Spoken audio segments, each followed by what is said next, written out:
Putting yourself on track to be a millionaire can be way easier than you might think. You don't need to start rich, you don't need to be a genius, you may not even need to put in that much effort. Sound too good to be true? Well, these three young investors behind me are living proof that getting there is not only possible, it's also easier than ever before. So let's discover the secrets to their early success and how you can follow in their footsteps. You're watching Inside Investing.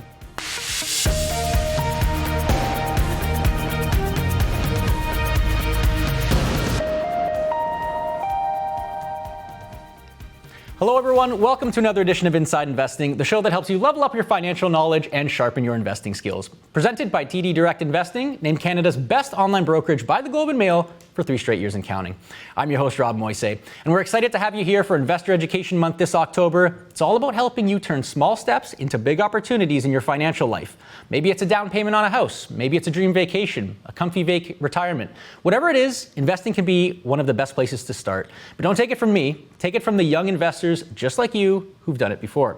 Let's bring them in and let's get chatting here. We got Rennie Odutoyimbo, founder of Rennie the Resource, Bilal Dalich, founder of BD Investing, and Joy Yang, founder of Joy Yang Finance. They're each DIY investors and financial content creators with hundreds of thousands of followers across social media. It's great to have all of you back with us. Thanks for taking the time. Great to have you here. Yeah, thanks for having us. Yeah, you've all been on the show before. It's nice to have everybody together here. And I think you all have really compelling stories here because very early in life, you've all done something incredible in your financial lives. And I want to give you guys a chance to brag about it, okay? Okay. I want to start, Bilal, let's start with you. Tell me, what was like the biggest financial accomplishment that you've done to date so far that you feel like investing played a really big part in? I would say the biggest financial accomplishment is having a portfolio that's almost close to $500,000. And that's at the age of 29. And if I wanted to retire and quit my job and just be a full-time content creator, I could. So at this point, I'm just working for fun. That's a pretty incredible thing because a lot of people in life, their whole working lives don't get to almost $500,000. Here you are at 29 and you're a young pup and you've already got it. It's fantastic. I like to think I'm young. Exactly. Okay, so Rennie, what about you? Biggest financial accomplishment so far? I would say the biggest financial accomplishment would probably be buying my house at age 23. So I was able to invest since age 18, and by the time I was 23, I bought my first house, which is now a rental property. And since then, I rebuilt my investment portfolio to over $300K, also at age 29. So those are some of my accomplishments. Wow. Okay, a lot of people don't even afford a down payment on a house at 33, even with help from the bank of mom and dad here. So here you are at 23 having pulled it off. That's incredible.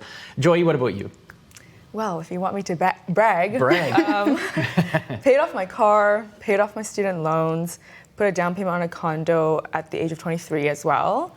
And that's all while being kicked out of my parents' house. So that's my little brag story. What, getting kicked out of your parents' house, what happened? It was just some tension between me and my parents having a newborn baby at the time. Not mine, my parents' newborn baby. I was the sole caregiver of the baby, wasn't having it, so I voiced that opinion and they kicked me out. Mm-hmm. Okay, so you kind of turned like a tough situation, I guess in a lot of ways, getting kicked out early into, I guess, a stepping stone to some pretty incredible financial accomplishments here. So bravo to you. Now, one of the things too, obviously we were just talking about is investing has played a big part here. I'm curious like how you guys even got started on the path to investing to even put yourselves on these trajectories here. So Bilal, back to you. Like, why did you decide to start investing in the first place? Well, I started my real job around age 20, 21. And after I was done buying all the Air Force Ones and all the PlayStation games, I had a lot of money saved up. And I'm just like, all right, the 1-2% interest rate is not going to grow that money. So I started talking to some of my coworkers. So I had 2 types of coworkers. I like to say I have the rich coworker and I have the poor coworker. And the rich ones were all talking about, hey, invest it, stock market, real estate. And then the poor ones were saying, hey, get a F-150, a $100,000 truck, living paycheck to paycheck. And that just wasn't it for me. So I decided to learn about the stock market. Although at 21, I thought the stock market was a scam because that's kind of what you hear everywhere on social media. But I said I'm not going to be ignorant. I'm going to try to learn about it. So I started YouTubing about the stock market. I started reading books like Rich Dad Poor Dad, The Intelligent Investor. I started looking into investors like Warren Buffett, Ray Dalio, and I slowly learned how to invest. Also through the help from my coworkers who kind of sparked that thought, and then through my own self-education. Right on. And you sort of had like a real life rich dad, poor dad I type kind of did. thing with coworkers there, right? Yeah. Cautionary tale you didn't want to go down. Yeah. That's really interesting. Rennie, what about you? What got you started? Mine's a little different. I started investing at the age of 18, and it's thanks to my parents. So my dad has been investing for a while now, and since I was actually 4 years old, I opened my first bank account, or they opened it for me at TD actually. And every time an aunt or uncle would come to the house, I would have to put like half of what they gave me into this bank account. So I learned the habit of saving from a very early age. And then when I turned 18, my dad sat me down and said, it's time to buy your first stocks. And I was like, okay, what does that mean? So he, like literally on my birthday, we sat down and learned how to buy my first stocks, and I bought some bank stocks. And then I moved into, once I started making more income, I was working a $9 an hour job at the time, but he would say 50% of this has to go into your investment account. So I did that, and yeah, ever since then, I've been investing in the stock market. I started with stocks, now mostly ETFs. Yeah, and we're going to get into that in a little bit, but I think we have to give a shout out to your parents Yes, here. Like, thank you for shout- putting me on that track. I was For doing much less productive things at age 18 Yeah. than you were here. So, like, that's fantastic that they got you on that track there. And Joy, we talked about it a little bit, but tell us a little bit, how did you even get started investing? You get kicked out early. You know, you're working a bunch of different jobs and stuff like that. How do you even have time to start investing? Like, what got you going? Funny enough, my dad actually told me not to invest because, again, it's a scam. And I come to find that it's only a scam when you invest in companies where people are like, this is going to 100x or 1000x tomorrow. Yeah. That's definitely a gamble and a scam. But investing in index funds and ETFs isn't a scam. And so when I got kicked out, I needed to make more money. I needed to make my money work for me. And then I stumbled upon dividend stocks, where it'll give you dividends, or what a company pays you for buying and holding their stock. And so when I got that little dividend payment at the end of the quarter, I was hooked. And that's how I started investing. There is something intoxicating about seeing like the passive income Yes. roll in for sure. Like I totally get that. So, I mean, I guess in a way that you kind of have your dad to thank as well, just in a more roundabout way than Rennie's kind of had here. But there you go. Thank you, Dad. Yeah. Woo. Fascinating stuff. Thank you for sharing that. Now, I think a lot of our audience is thinking like, okay, I want to be like you guys. I want to get on the path to creating wealth here too. So let's get into that, okay? We're going to dive into some of your top investing tips for beginners here. And we're going to have some fun along the way too, okay? We've got whiteboards and markers here for you, and we're basically going to go rapid fire with some of the responses to these questions that we have. We'll get into that in just a moment. And for our audience here too, if you want to get in on the conversation as well, you have some questions for our panelists, we want to hear from you here. So if you're watching on our WebBroker platform, you can use the questions box there to send your comments into us. If you're watching on our broadcast platform, you can use the questions and comments box. And if you're watching on our YouTube live stream, you can click on the link in the description to join the broadcast platform. That's where you can go ask your question from there. Okay, so guys, I want to get into this. I want to start at the very beginning of your investing journeys here. And obviously one of the biggest challenges that a lot of young people have, like we were sort of touching on earlier, is that, you know, it's the confidence to even get started in the first place. And this was very apparent to me when I visited George Brown College in downtown Toronto here. We heard from students there who were telling us if and how they invest. Let's hear what they had to say. Have you ever heard of investing? I've heard of that, but I don't have any knowledge to it. I lost quite a bit of money on there. I don't know if it's a flex, but yeah. That's a flex you don't tell anybody about. Yeah, I guess so. Yeah, it's a bad flex, I guess. Except you're on camera now to the whole wide world. I save all of my money in cash. So you keep it like under your mattress beside your shotgun? Yeah. No, yeah. Under my mattress, yeah. What about RRSP? Again, you gotta run me on that. You don't know what an RSP is? What about a TFSA? Nope. So what made you want to invest in the tech stocks that you did? I don't know.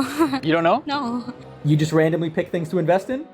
I'm curious, how come you don't invest your money? Because I was not taught how to do that growing up. I want to look into investing and maybe try and make a profit out of that. But I'm very inexperienced in that. So I gotta learn first and then invest. Okay, so clearly a lot of confusion going on there, a lot of not know what I'm doing kind of thing. So let's kind of clarify things for people. Let's help them out here. You've got whiteboards and markers beside you here. Let's break them out here. Okay. What I'm going to do is I'm going to ask you guys some questions rapid fire style. You're going to give me your answer, and then we're going to compare and contrast what you guys have here, okay? Ready to go here? Yep. All right. Okay, so our first question here. On a scale from 1 to 10, how knowledgeable do you think you need to be to start investing? The anticipation is killing me. All right, let's see the big reveal. Joy, if you could write smaller next time too, that would okay, so Joy, you say 3 out of 10. Rennie, 4 out of 10, and Bilal, 3 out of 10. Okay, so you guys are all kind of in the same range here. Yeah. I'm curious why. Like, for example, Rennie, why do you think it's just like a 4 out of 10? I think that you need to know a little bit about investing, like know the basics. What is investing? Why do people invest? What is the growth potential that you could have? But I don't think you need to know how to analyze a stock in order to invest in the stock market. They're very I would say there are very advanced ways to invest and very simple ways to invest. So just to start, you just need the basics, I would say. Mm-hmm, right. Like it's kind of one of those things where like don't wait until you're an expert because you're never You're going to be an expert, right? Even us, we're probably not experts yet. For sure, yeah. I think even some of the best investors in the world. Easy. No, but I mean, even some of the best investors in the world, like they're constantly learning too. Exactly. Right? So that makes perfect sense. Joey, what about you here? Because I saw you said even lower, 3 out of 10 here. I'm curious, when you got started investing, where did you go to get the information that would help you build your confidence and get to that point and even get started? Yeah, well, personally, I started investing at a 3 out of 10. Like, even hindsight, looking back now, I knew nothing about investing. I was kind of just doing research on YouTube, like Bilal said, YouTube University, spent 8 hours watching my favorite finance influencers, and kind of just got the gist of how investing works, what the stock market is, and what's the growth potential, like you said. And then knew that there are smarter ways to invest and there are not smart ways to invest. And so I decided to only put in like $100 to $200 at the time. And it wasn't, it was a lot of money for me, but it wasn't like I couldn't pay rent. So took the leap to, kind of put in $100 to $200 and saw that, my life didn't end, my money didn't disappear. And in fact, I got a payment of a little bit of a dividend. So yeah, we're going to hear a little bit more too about your first experience trading, like from all of you guys here. But that's great stuff. So you don't have to be an expert. I think that's a good comfort for a lot of folks. We got our second question here. Our second question is, how much money do you think you actually need to start investing? What do you guys think? a dollar amount? Dollar amount. Okay, Rennie's ready to rock. Bilal, Joey. Okay, let's reveal. What do we got? $10, $25, $1,000. Okay, so that's a big range here. Bilal, why do you say 1,000? Because yours is way higher than everybody else's. Okay, so I say $1,000 because when I first started investing, it was $100, and I don't think I had enough skin in the game. So I feel like nowadays you kind of really need to get your feet wet and feel yourself like either losing money and gaining money. So what I always like to say is if you're gonna put your first, $100 or $1,000, you want to kind of test out the market. So if the market goes down or your stocks go down, see your emotions, because this is a very emotional game, right? You can be the smartest guy in the room, but you will make emotional investments just because you see your money go down or your money go up. So I would say, yeah, you need some skin in the game. I think $1,000 is a great place to start. Okay, so not just like play money where it doesn't really have any consequence to you. You need to feel the pressure a little bit. You need to feel the pain, okay. and you need to feel the gains. Interesting. That is such a guy thing. Yeah. Like if I don't feel something, I'm not doing it. You need to feel. This is your hard-earned money, so you need to see. If you're losing money, then the stock market is not for you. If you're winning some money, then hey, go all in. No, I'm joking. Okay, so that's your point of view. But Rennie, I know you guys both want to jump on here. But Rennie, so you said $25. Yeah, because just working with a lot of people and coaching them, I feel like if somebody had to save up $1,000 in order to invest, it would feel like an unsurmountable amount of money, and then they just would not invest, right? So I think the average person a lot of people just don't have $1,000 laying around that they can throw into the stock market, not to talk of $1,000 that they could possibly lose by investing. So I am big on, let's start with what we have, $25 a month, put that into the stock market and see how it goes. Whether $1,000 goes up 10% or $25 goes up 10%, it's still going up or down 10%, right? So am I supposed to be happy on $1 of gains? But it gets you comfortable. No, I get that. Right? Yeah, so that would be my opinion. Yeah, but I get what you're saying. Yeah, build the habit. Yeah. No, I hear what you're saying here. But now I think some people might wonder, like, okay, well, $25 to start with sounds a lot better than $1,000 to start with, frankly, right? Yeah. But how can you start with such a little amount of money? Yeah, so there's actually something called fractional investing. And fractional investing is when you don't have to buy the entire stock, you can just buy a portion of that stock. So that's why I like to tell people, yes, let's say a stock ABC costs, $500. you don't have to save up $500 in order to get into it. You can actually start with buying $25, which is whatever percentage of that stock. So. Okay, yeah, and then like just little by little, you kind of build the muscle. Exactly. I think is what I'm taking away here. So Exactly. that makes a lot of sense here. Okay, let's get to our third question here, and our third question is, at what age does it make sense to start investing? Okay, let's see. Is Bilal going to go contrarian again? I don't know. We'll see. Probably. All right, what do we got? Okay. Not a number.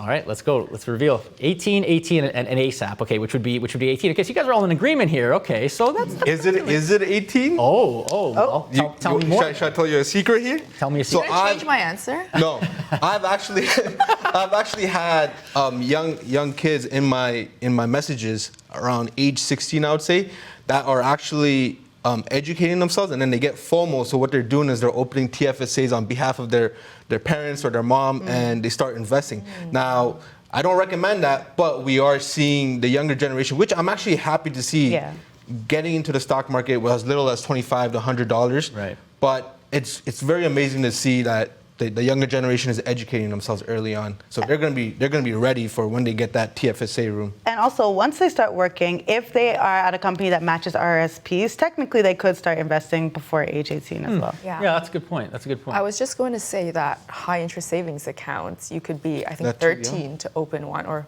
maybe, I don't know, don't quote me on that. But yeah, like high interest savings accounts, I would still consider, well, not investing, but still growing your money somehow. Yeah. And just seeing your growth of that money will want to help you invest later. Totally, yeah. Again, it goes back to that, like building the muscle, building the habit, building the routine, so that when you have $1,000 like a high roller like Bilal, you got the money to throw in. Listen, the mistake we all made was not buying Nvidia when we were 5 years old. I know, That's the mistake we made. I agree. Well, okay, so on that note, I think a lot of young people might wonder, okay, so I can start with $25 like Rennie's saying, or whatever small amount. But like, what's the point? Like, why bother? Like, what is a small amount of investment going to do like that? Well, like, what's the benefit to starting really early like that, regardless of like what small amount of money you're starting with? What do you think? I would say you're kind of building on good habits here. So you're learning how to save and you're learning how to invest. I always like to compare the investing game to like working out or going to the gym, right? The small gains, they compound, and the compound effect is one of the 8 wonders of the world. So just starting off early, building that portfolio, learning along the way, because investing is a journey. So even though I say starting with $1,000, it's the whole process that you go to. And when you first reach that first $100,000, and Charlie Munger always says, that first $100,000 is hard, but you have to do it, because that's when the magic happens. And I think all of us are like the living proof of that, because I'm sure we can all agree that after we got the $100,000, It's smooth sailing. Yeah. I think that's really heartening for a lot of people to know. I mean, Charlie Munger, one of arguably the best investors of all time. So, whatever he's doing something right. He did something right. So there you go. Yeah. So that's a good point. Yeah, I mean, the compound interest effect is so powerful, right? I mean, it sounds like it's nothing at the start, but then once it gets rolling, like you say, it can like really take on a life of its own, and it's exciting. Here we are. We started with like $10 or whatever like that. Now we're always at $100,000 here. That's awesome. Like, look at this. Okay, well, we got a lot more to get to. Appreciate you guys sharing your take here for a minute. We'll deal with the whiteboards a little bit later here, so you can pop them on the side there. Lots more to get to, but before we do and get to that, quick question for our viewers here. Are you enjoying the show so far? Because if you are, you make sure that you follow TD Direct Investing on YouTube, Instagram, and Facebook. You can get a sneak peek at upcoming episodes and a ton of other content designed to help build your investing knowledge. And if you haven't already, make sure you check out Investor Education Month. Okay, we got tons of stuff going on. You can scan the QR code on screen here or go to td.com/IEM to see a full listing of events. We've also got a really exciting contest this IEM. You're really going to like the prize, okay? Let's hear more about it. The Investor Education Contest, brought to you by TD Direct Investing, is officially live. Canadians can enter today for a chance to win a check for $7,000 and a 1-hour private educational session with a TD Direct Investing client education instructor. There are 3 ways to enter. Visit the TD Direct Investing Facebook page, click follow, then like the contest, post dated September 10th, 2025. Follow TD Direct Investing on Instagram and like the contest, post dated September 10th, 2025. Or attend a TD Direct Investing Investor Education Month workshop. Learn how to register at td.com/IEM. You can enter once using each method. The contest runs until October 31st, 2025. Scan the QR code for full contest rules and details. Fantastic contest. Who doesn't like a shot at $7,000?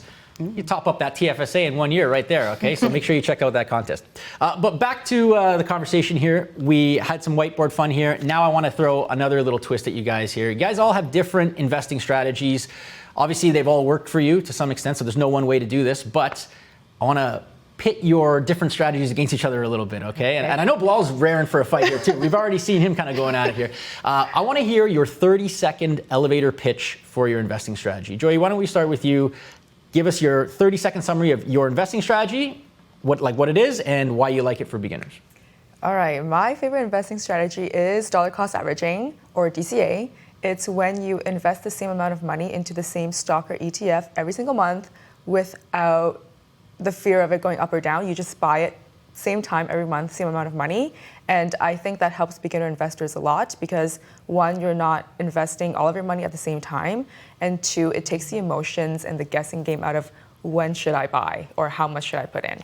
So that's my investing strategy. And I think that was under 30 seconds too. I was doing a little mental math there. So fantastic stuff. And actually the interesting thing too about this dollar cost averaging approach that you're talking about here is because I know you like dividend stocks too, and we'll talk about that in a little bit. As you dollar cost average, you get more and more dividends, and the dividends build on the dividends, and it starts that compound effect that we were talking about. So awesome stuff. Okay, great little summary there. Rennie, you're up next, okay? 30 seconds, go. Okay, so my favorite strategy is lazy girl investing, which I would call ETF or index investing. So essentially what I do is I buy a fund which has a group of different companies instead of buying individual companies. And the reason I love it is because it is for the person who wants to make money while they're sleeping and doesn't want to be stressed that the market is going up or going down. You just know that you are buying a diversified fund, which is already created for you by a professional fund manager. So you don't have to do any work. It's just stress. You know, I can be on vacation and my money is growing for me. So that would be my strategy. You said the two magic words for me, lazy and vacation. Perfect. So I can totally get on board with that kind of strategy. It has a lot of appeal, I can see. Bilal, what about you? 30 seconds. Yours is a harder one, I think, to summarize in 30 seconds. Let's see what you can do. Let's see what you can do. All right, my favorite strategy is to do high-risk bets, okay? Now, I use the word bets, but let's ignore that. So high-risk investing into long-term solid fundamental companies. You don't need to take the small cap stock that, you know, your taxi driver told you. You can go with the Magnificent Seven, companies that you know that will survive for the next 10, 20 years, Apple, Google, you name it. We don't like to get $5 dividends, I'm sorry. We want larger dividends, and with larger dividends, that means you need a lot of money, and the only way to grow your money the best way in a short amount of time is to do high risk investing in large cap stocks, tech stocks. Okay, I can't believe you packed that into 30 seconds. There you go. And a little jab at the other investing styles along the way here. I'm here to fight. All in good fun, of course. Now, Rennie, I want to go back to you for a second here because you talked about this passive indexing approach here. What does a portfolio look like if you're doing passive index investing? Like, give us a little peek inside how you do it. So for me personally, I like to take a 3-fund approach. So I have my Canadian ETF, I have a US ETF, and then I have an international ETF. And the proportion depends on you and your personal risk tolerance, but I am heavy on US, then Canada, and then a very small percentage in international stocks. Other people like to take a 1-fund approach where they have an asset allocation ETF, or some people want 4-fund where they add in a bond ETF. Whatever it is, it's all three, you can, all of the different options are very simple. So yeah, that's how I approach it. So again, like short, sweet, very diversified. Yes. Bilal, obviously you feel differently because passive investing is not as much of a part for you. It's not nothing, but it's not something. Yeah, I mean, my portfolio, to be honest, I'm not gonna hate on ETFs. I think ETFs are an excellent tool. I totally agree with the lazy girl guy investing. It's passive investing is the way. So my portfolio, I'll just break it down. It's 60% is in individual stocks, right? High growth stocks. I would say 20% is in ETFs, and those ETFs include the S&P 500 index, also dividend ETFs, so like financials, whatever. And then the other 20% would go into cryptocurrency like Bitcoin, Ethereum, and also gold. Okay, so you got like a grab bag of a bunch of different stuff that all kind of comes together here. So that's like a diversification in a different way too. Yeah. So I can appreciate that. I'm still taking risk with 60% into individual stocks, but I always like to, when you look at your portfolio, I look at it like building a house. So you want a strong foundation, and I think ETFs, like an index ETF, and then also gold is a solid foundation to place your individual stocks on top of. Okay, I nice agree. analogy there, good rationale. And Joey, what about you? Like, give us a peek inside your portfolio. Again, we know like you like some indexing too, but you also like dividends. So like, how does this all come together for you? Yeah, I kind of have like a mix of both of their portfolios. So with Rennie, I do love my index funds. 50% of my portfolio, or maybe even 55% now, is more in broad market ETFs. And then I have about 40% in individual stocks. Every single stock in my portfolio does pay a dividend. They are blue chip stocks though, so Dividend Aristocrats, Dividend Kings. And what are then- those real quickly? Oh yes, Dividend Aristocrats are companies that have been paying and growing their dividends for 25 years, 5 in Canada, 25 in the US. Dividend Kings are the companies who has been paying and growing their dividends for 50 years. And then I have like about 3 to 5% in crypto as well. Okay, yeah, and Bilal, I know you're a fan of crypto here. Rennie, your thoughts on crypto? I actually do have a have some- small percentage. I think 5% Nice. probably. Yeah. Sounds like all you guys keep it like pretty small though, all Yeah. things Yeah. considered, right? Yeah, okay. Too speculative. Okay, well, appreciate you guys, giving us a peek inside the portfolio here. Now, one thing though I want to talk about is, you've got the strategy built up, you're doing all these things, it all sounds good on paper, but, to your point, Bilal, earlier, we're all emotional creatures here. Investing can be very emotional. I want to go back to the first trade that you guys made. How did you feel? How did it go for you? How did it end up? Joey, let's start with you. Take us back to that moment. Okay, so here's what was going through my mind. I open a brokerage account. I transfer, I think, around $300 into the account. I immediately canceled the transaction because I was freaking out. And then the next day I said, okay, I'm just going to do it again. So maybe transfer $200 in there. And then once it arrived in the account, I struggled to put it into the stock market for a few days, but I eventually put it into a company called Fortis. And then a few months later, the dividend did come in, 69 cents, I think it was about. And like I said, that changed my life. And I've never been the same since.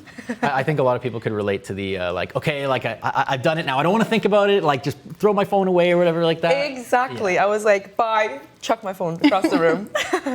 Now, Yeah. Rennie, you're an index investor type kind of thing. So take us through your trade because you started actually picking stocks. Yeah, so What was that like versus what was your first ETF trade like? Give us 2 stories. Okay, so I started off at age 18, and I would say it wasn't a stressful experience because my dad was sitting beside me and told me what to buy, basically. He also started me off with a safer stock, which was a bank stock. So I feel like it was a very easy, seamless experience.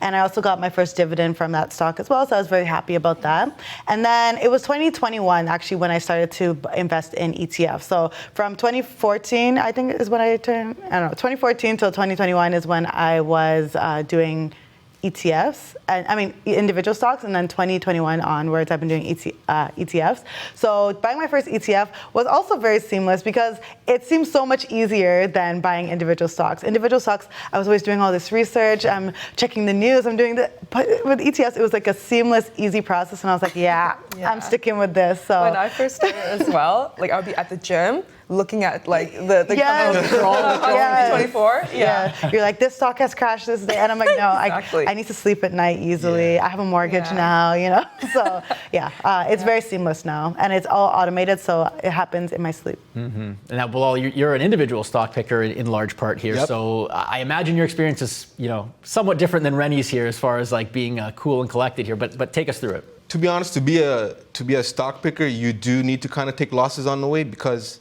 you kind of learn from your losses, and you get to choose, 2 paths from that. You either go back to the drawing table and research table and start researching and getting better at picking stocks, and it is a skill, and this is some people's 100%. Real jobs, right? So I treat it like a job, and I want to get good at my job, and I want to get good at my skill. So it was a skill I wanted to learn. So when I first started investing, I actually, believe it or not, I started off as a dividend investor, right? I wanted a nice and slow, relaxing way to make money. And, after I got my first dividend from TD Bank, it was like $5. It didn't change my life, Joe. Okay, you lied to me. It didn't change my life. It did feel good in the moment, and then I think a year went by, and I'm like, okay, my portfolio is not growing as much as I wanted to. I need to kind of accelerate this. So, obviously went the safe route of buying like a Magnificent 7 stock Apple because it was an easy buy. I use Apple iPhones every day. I didn't see it going anywhere, right? And Apple was great, but then then, you know, the FOMO started creeping back in. You know, the risky Bilal started talking in my other ear, and he's like, we need to look for more risk. So at that time, I think it was the whole GameStop era. I did not buy GameStop. I actually went for a stock that's popular right now, which was Opendoor. So at that time, it seemed like a great thesis. It was a real estate stock. I bought that stock. It went down 40%. It hurt, and I kept holding because I'm thinking, no, it's gonna recover. It's gonna recover. It went down 50%, then 60%, and then I was like, you know what? It's time to sell. So I sold it, and if I held now, it would have been up 300%. So I felt pain on both ends of the spectrum. So I felt pain because I was holding on to something, and then when it finally went back up, I was kind of hitting myself like, dude, like, you know, I would have made that money, but you know, this is part of the game. Winning and losing is part of the game. People mistake that they think they're not going to get the same opportunity. There's opportunities in the market every single day, whether it's the stock market or in the real world. So you can't have such a, I would say, like a scarcity mindset. There's opportunities every time. So that's the way I see it when it comes to picking stocks. Yeah, FOMO can be really powerful. Like, it's hard to fight sometimes, and at the same time, like, you know, where you were talking about you have to take your lumps. I mean, maybe that was a good lump to take early in the process before you're, you know, tossing around like big amounts of cash, right? Yeah. Like, it's all things considered, it kind of worked out. Okay, appreciate that, guys. Let's grab our whiteboards again. We got more rapid fire questions here for you. Our first question in this round: which investing account do you feel is best for young investors to start with? We got many to choose from: TFSA, RRSP, FHSA now. You could go non-registered account. Lots of options here. Oh, Bilal's got like a whole like novel he's writing there. Let's see what he's got. Well, actually, okay. We're all ready. Let's do the reveal here. TFSA and non-reg. You picked two. That's cheating. But I can't make up my mind. But I see. Okay, everybody TFSA. Joy, like, why TFSA for you? Like, why do you think that's the way to go? So yeah, TFSA is the tax-free savings account. You can open it when you turn 18. I love the TFSA because the money that you put in, all the capital gains that you make is tax-free. And you get to withdraw this money at any time for any reason without paying any taxes. And I think that just takes a load off of my shoulder because I don't want to think about taxes at the end of the year when I sell a stock. That is not like the other accounts, though, where you do have to consider the tax complications. Yeah. Right. And also, I like the flexibility of the TFSA as well. So you can use the money for literally anything. Anything. If you want to pay for a wedding, if you want to pay for a car, if you want to pay for a house, you know, you can use it for anything. That's how I used it to buy my first house as well. So. Yeah, right on. Yeah, I mean, the flexibility is nice because I think, you know, if you're like a young investor, you have like 1,000,001 goals that you want to achieve. You don't necessarily know the order in which you're going to do them necessarily. The flexibility, I could totally see that. Okay, good stuff. Let's get to our second question here. What percentage of their take-home pay do you feel young investors should aim to invest?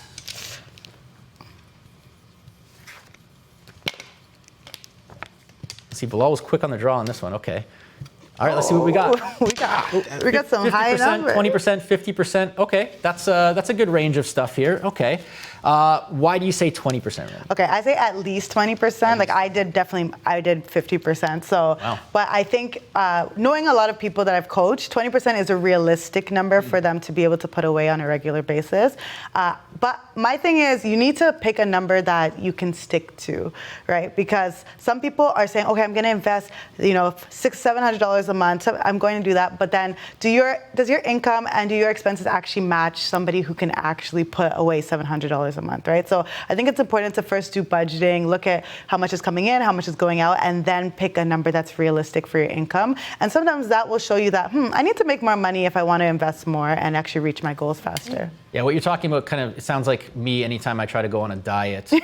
Go hard for like 2 weeks. Yes. It's totally unrealistic. Exactly. Demolish a bag of chips in one sitting. So nobody wants that. You right? get it, yeah. It is delicious though. Now, Bilal, Joy, you guys both said 50%. Like, why do you say 50%, Bilal? Because that's a high percentage. I'm speaking from my experience. So when I started investing around 19, 20 years old, I wanted to fast-track investing. I loved investing. I was addicted to it. The whole goal of financial freedom and retiring early was a massive goal. And I've always told young investors, stay at home for as long as you can and save and invest that money. I think 50% is a great way to fast-track that growth and speed up the process to retirement. And I'm living proof of that. So yeah. Yeah. I got one more rapid fire question here for you guys. On a scale from 1 to 10, how much do you think young people investing for the long term actually need to care about things like a stock market crash, whether it's from like tariffs or a recession or some other market event, doesn't really matter. How much do they need to care? Scale of 1 to 10. I changed And you can only pick one number. Don't give me these fence-sitting answers here, okay? Everybody's ready? 3. Wait. Bilal, what do you got? You got one? 0. Oh, 2. 3. Okay, so all very, very low. Joy, like, why do you say 2? I think 2 because if you are young, if you're a young investor and your time horizon is 10, 15, 20, 30 years, I think that you need to be aware that there is a stock market crash. And then the second thing is, I guess, try to make sure that you either have the money that you need to survive first, or what I like to do is invest more money. So you kind of have to know that there's a stock market crash and then know what to do about it. Yeah. So you don't get freaked out. You like just keep plowing money in even if there's a crash. 100%. Right. Yeah. Because I guess you're not selling tomorrow. It doesn't really matter a lot, Yeah, a lot of Exactly. ways, right? And I'm not planning to, pay rent with this money by the end of the month. So Okay. I think that's a really good perspective because I think a lot of people get absolutely freaked out and terrified by the idea that like I might lose money, like the market's going to go. Everybody thinks it's like a Murphy's Law thing where like as soon as I invest my money, like Yeah. the market just. Yes. So anyway, that's good to know that it doesn't have to be something that you so top of mind, particularly if you're a long-term investor. That's all the time we have for the rapid fire stuff here. Really appreciate you guys sharing your perspective here. We have a lot more to get to as well, including our live Q&A. And a reminder to our viewers, if you haven't submitted your questions yet for our panelists, we're taking them in a few minutes here, so make sure you get them in here. If you're watching on Webroker, you can use that chat box to send your questions to us. If you're watching on our broadcast platform, it's the questions and comments box. And on our YouTube live stream, click on that link in the description. It's going to take you over to the broadcast platform. You can ask your questions there. Now, before we get to that Q&A, though, I want to bring in my colleague, Caitlin Cormier, because she's going to give us a closer look at how investors can get started making their first investments on TD's Easy Trade platform. Caitlin, welcome to the show. It's always wonderful to have you with us. Take us through what we're doing here. Let's say I want to try to track down some investments that I'm interested in. I'm just getting started. I'm all excited because my panelists here have gotten me raring to go. What do I do on Easy Trade? Yeah, it's really hard not to get inspired by these investors. I mean, the stories that they're telling of getting invested are pretty amazing. So I can understand that everyone's ready to go. So let's hop in and we're going to look at our Easy Trade platform a little bit. So Easy Trade is a really great platform for your basics. If you're just looking to get invested, this is a great platform to use. If I want to know what's up as far as, what I can invest in, I can click on the top left-hand side of my screen and I can click Build a Portfolio. And that's going to show me within this platform that there are a whole host of ETFs, which we heard from our panel. That's something that, a lot of that both Joy and Rennie like to invest in, ETFs. So there's a whole bunch of ETFs that you can invest in. You can kind of click through, you can click on them and maybe learn a little bit more information about kind of what they're all about. And there's also, of course, for Bilal, the stock side of things, and also Joy with the dividends. So there's a whole list of the stocks that are available. Obviously, 10,915 stocks is a lot to get through. So you do have to do a little bit of typing in there to kind of get to what you want to see. But for example, I know we talked about Apple as an option. So if you just type in the word Apple, click on a company, and then boom, you can see some information about that particular stock. So it doesn't take too much to kind of get in there and figure out what you're able to trade. And there's options for ETFs and stocks within this platform. Okay, that seems simple enough. So let's say I track down an investment that I'm interested in. Like, what do I do next? How do I get this thing in my portfolio? Buying is the next most important thing, right? And once we've kind of done all the work, we're ready to get in there. So for example, if we wanted to move forward with a purchase for this particular investment, we would just go ahead and click the buy button within the screen. It's going to bring up an order ticket. So these order tickets are the same whether it's an ETF or a stock. It's a very similar process that you're going to go through. So first of all, of course, make sure you have the correct account that you're buying the stock in. In this case, I'm looking at a US stock. So let's choose our US cash account.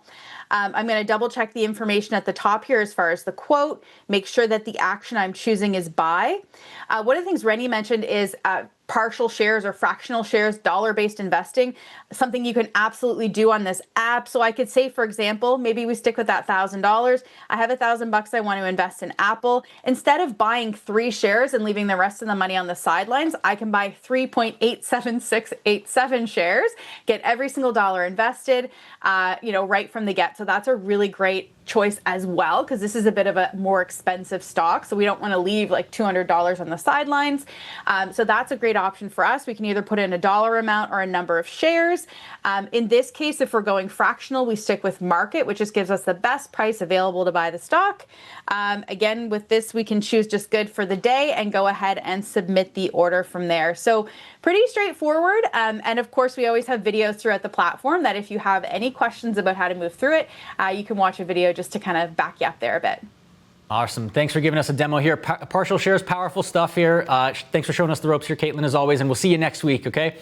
That Thanks, is Rob. Caitlin Cormier, our Senior Client Education Instructor at TD Direct Investing. Okay, guys, it's Q&A time. Let's find out what everybody wants to know more about here. We got a lot of people in the audience, a lot of questions coming at us. Let's get to our first question here. This one comes to us from Joy, and Joy is asking, so I have $500 to start investing. Good start, Joy. Because I'm a student, how and where should I put it? Okay, Joy, let's start with you. Sure. So I would actually put it in an index ETF, one that has exposure to the US, Canada, and international, with some emerging markets as well. Yes, I actually am investing in an asset allocation ETF now. With $500, I think it's a really great start. Right, and these asset allocation ETFs are basically like funds of funds, they like to call them, where like it builds a portfolio for you. All you have to do is buy this one thing, and it's got all these different elements in it. Okay, so you like to set like a good base there. Rennie, is that something that you agree with? How would you do it? Yeah, I would pretty much do the same thing. Or alternately, you could put $250 in a US, $250 in a Canadian stock, and then start building your portfolio from there. Right, okay, but same idea in principle. Bilal, what about you? Yeah, I mean, you can just choose one ETF, index ETF or a broad market ETF, and see how you feel. Or if you want to diversify that $500, what I would do, I mean, these are excellent choices as well, but I would put 50% in S&P 500 index, some in a dividend ETF, and then maybe 10-20% in gold. Mm-hmm. Okay, so a little bit more of a smattering of things you're pulling on different threads. Okay, awesome, appreciate that. Lorraine's got a question for us. How can you distinguish a scam? I assume she means like an investing or a trading scam. Bilal, why don't we go back to you here? What do you think? Yeah, what are the telltale signs? There are a lot of signs. So if you're seeing a lot of hype on social media, especially TikTok, we're seeing a lot of these new content creators come and just pump, first it was crypto, now it's also stocks. So if there's too much hype on social media, that's probably a good red flag. The second red flag is if you see the chart go up like this, it's best not to, buy a stock at all-time highs. And thirdly, I would say, hey, do some research on the company, right? It's very easy to just just pull up a revenue chart.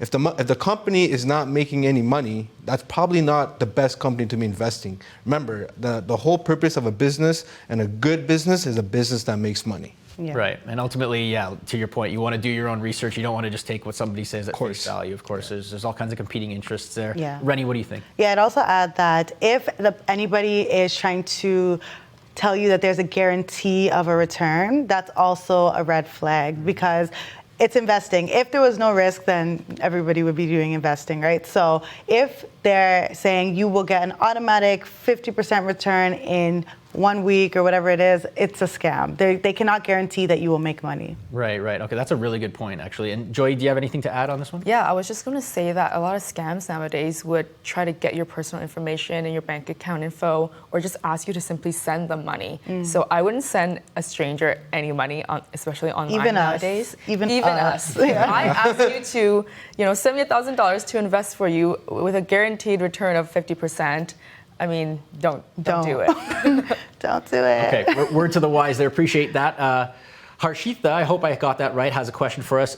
She wants to know, what account do you all use for investing in stocks? I'm kind of worried on maxing out my TFSA. Maxing out your TFSA would be a good problem to have, but that's it. Like, what do you guys think getting started? We talked about it a little bit earlier, TFSA. Is that the way you guys are going here? Yeah. I would say max out the TFSA and don't get scared of the non-registered. I know everyone thinks that they're going to pay like lots of taxes on the non-registered, but that's only if you sell. So what I like to do, and wish I did this earlier, was max out the TFSA. And now we know a lot of young people, they probably only have a room of like $10,000, right?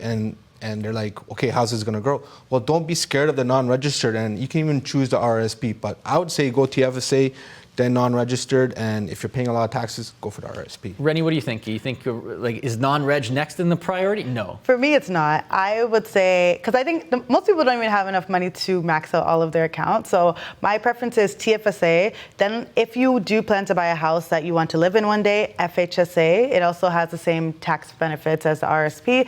And then I would go to my RSP and non-registered at the same time. So that would be the order of priority for me. Okay. Joey, what do you think? 100% agree with Rennie. Yeah. Okay, yeah, so it's like pretty much go down the list of registered accounts first, Yeah. and then go to non-registered. That's kind of like the more, I guess, traditional approach, I think, to things. Yeah. But Bilal, good food for thought. I hear what you're saying there too. Jeanette has a question for us. Jeanette wants to know: do you also do mutual funds, or are ETFs like better than mutual funds?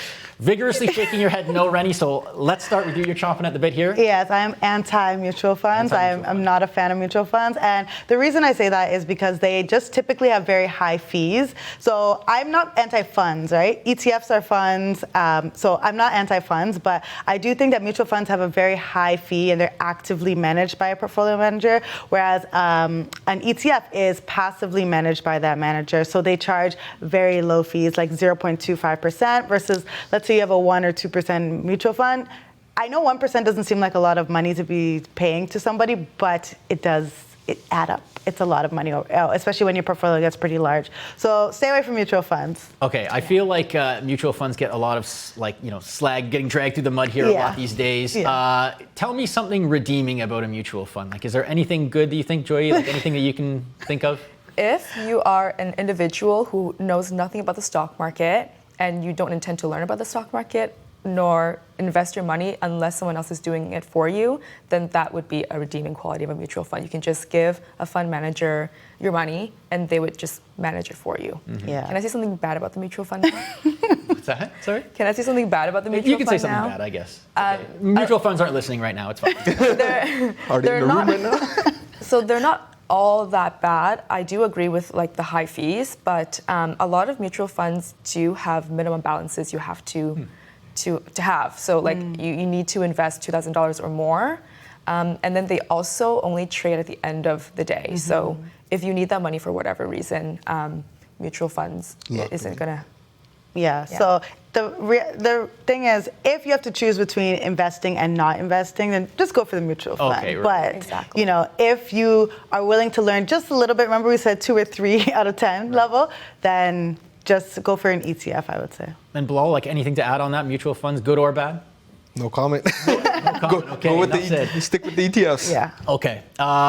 Ron has a question for us here. Ron is wondering, what are your thoughts on both long and short-term GICs? Is it a safe investment? The returns obviously aren't as high as you've been speaking about. Do you allot a certain amount of those, safe investments as part of your portfolio? Ron's packing in a lot of questions here, but basically, our thoughts on GICs. Bilal, why don't we start with you this time? GICs are a great tool when interest rates are high. There's no point of locking your money away for months or years for a 1 or 2% interest rate. But if you want to go the safe route, you can do GICs. But there's also great money market funds which are more liquid and paying 3 to 4% interest rate, which you can, and in the form of ETFs. So it's way better to choose that, especially if you plan on investing in the stock market. You kind of want your cash liquid, because I'm not saying the stock market crash, but you never know, right? So you kind of want that money accessible. Now, if you don't care about investing or stocks and you just want to put your money somewhere safe, sure, GIC is always a great option too. Rennie, what do you think? I would say if you have a short-term goal, let's say you have a car that you want to buy by next year and you already have a large lump sum and you are trying to make sure that you don't spend that money, a GIC can be great because it kind of locks in your money there and you can't touch it. But other than that, I think it's good for short-term goals, but for the long run, I wouldn't lock my money in a GIC, just as Bilal said. Personally, I don't own any GICs right now. I put my money in a high-interest savings account if I need it in the short term. Joey? Yeah, I agree with both their points. For a GIC, it's guaranteed investment certificate. So you're going to get your money back after that term has ended. And when you have short-term goals, it's it's good to put your money in an account where it's working for you anyway. But on the other hand, locking your money up in a GIC instead of investing in the stock market is opportunity cost as well. So in a GIC, let's say you get 2 to 3%, but in the stock market, you earn 7 to 8%. So you kind of have to know your own risk tolerance. So that's my thoughts about the GIC. So, if you had a risk tolerance where you're like, I'm not comfortable going, 100% stocks or something like that, do you think GICs could be like an option in that case, just to kind of temper the risk overall a little bit? I think so. Okay. Yeah. Also, what Joy said is, you're giving the money to the banks, right? So what most people don't know is what the banks do with that money is they're actually investing it in the stock market. So you're better off Or loaning it to other people. Or loaning it to other people, exactly. Right. So they're making more money off of your money and just giving you small little cookie, a little crumb on the side. Sure. Well, I mean, they have a longer time frame, so I guess it kind of for them it makes sense to kind of maximize things. I think we have time for one more question. Raminder has one for us. How do you avoid major losses? When should you pull out from a stock? That's a good question. Joy, why don't we start with you? How to avoid major losses? Well, I really hope that before you invest your money into this stock or ETF, that you do your own research. That's one way to avoid a loss. Second is when people say that they've lost money in the stock market, there's a difference between realized losses and unrealized losses. So realized losses are if you bought a stock at $10 and you sold it at $5, versus if you bought a stock at $10 and it's gone to $5, you technically haven't realized the loss yet, meaning like you haven't sold the stock, you still have that asset. So if you truly believe in the stock or ETF that you invested in because you did your research, I wouldn't worry too much about losing as long as you still have the asset. Right. That's a good point. Yeah. Rennie, what do you think? I would say, as Joy mentioned at the beginning, there are smart ways to invest and not so smart ways to invest. So if you're really like risk averse, then go with ETFs. I would say there's less likelihood of you losing your money. But when it comes to individual stocks and like saying, okay, how do you know when to sell your individual stock because you're at a loss? I would say that it depends on what your investment thesis was going into the investment. So if you bought this company for these different reasons and that has fundamentally changed, then yes, maybe it's time to get off of that wagon. But if the company is just going through a rough patch right now and this growth trajectory still looks good in the long run, then maybe you should not be selling at this moment. So I think it really depends. But personally, I would say stick with ETFs to begin with, and it will help you in your journey so you can feel comfortable in investing before you jump in. Okay, Bilal, take us home. What are your thoughts on this one? Oh man, do we have time for this? So what Rennie said was true. If the fundamentals change at the company, then it's probably a good time to get off the train. However, if you do believe in the company, you have to realize it all comes down to your education, right? Mm-hmm. You can't just go all in on one stock off of a tip. You have to actually do your research and actually know the company. So I always say, know what you own and why you own it. You shouldn't be able to, know the stock at the back of your hand. You should be able to know and explain the company to a 5-year-old, right? But in terms of avoiding major losses, I would say diversify. Diversification is key. Even me, someone that loves individual stocks, even I know that anything can change in the stock market, right? The company that I think is so solid could, someone could, a news might break out saying that, hey, they failed or something happened with the company, right? So you always have to protect yourself from downside risk. And I would say ETFs, like they said, is a great place to put some diversification. They do call diversification the only free lunch in investing, so perhaps there's some wisdom there. Yeah. That's all the time we have, guys. Really appreciate you taking the time to answer questions. I do have one more whiteboard question for you, though, if you guys can bust it out. Okay, this was a really tough one, too. Uh-oh. No. On a scale from 1 to 10, how much did you enjoy your time on the show today? The suspense is like truly killing me. All right, what do you guys got? Let's reveal. 9, 100, and 0. Don't bring me with these people next time. Hard marker. No, I'm joking. Where did I lose 1 point? BD. Hold on. I changed. 1,000 for you. 1,000. Just for you. Thank you. You guys are too kind. Rennie, 100 down the middle or a 10 there. Thank you. You have to bring me back. Appreciate it. We will. Definitely have you guys back. Really appreciate it. And obviously to our viewers, thank you so much for tuning in and for all those great questions. Make sure you check out next week's episode as well. We're going to hear about how to make swing trading a side hustle from one of the most popular financial influencers in Canada, Shay Huang, aka the Humbled Trader. You don't want to miss it. But for now, though, that's all the time we have for this episode. From everyone at Inside Investing, thanks so much for watching. We'll see you all next time.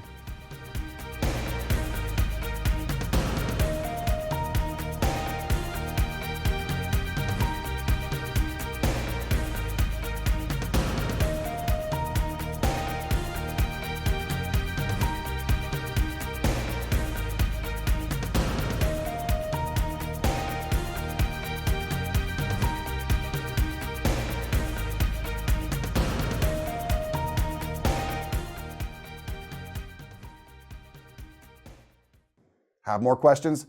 Check out the links to the right and in the description below.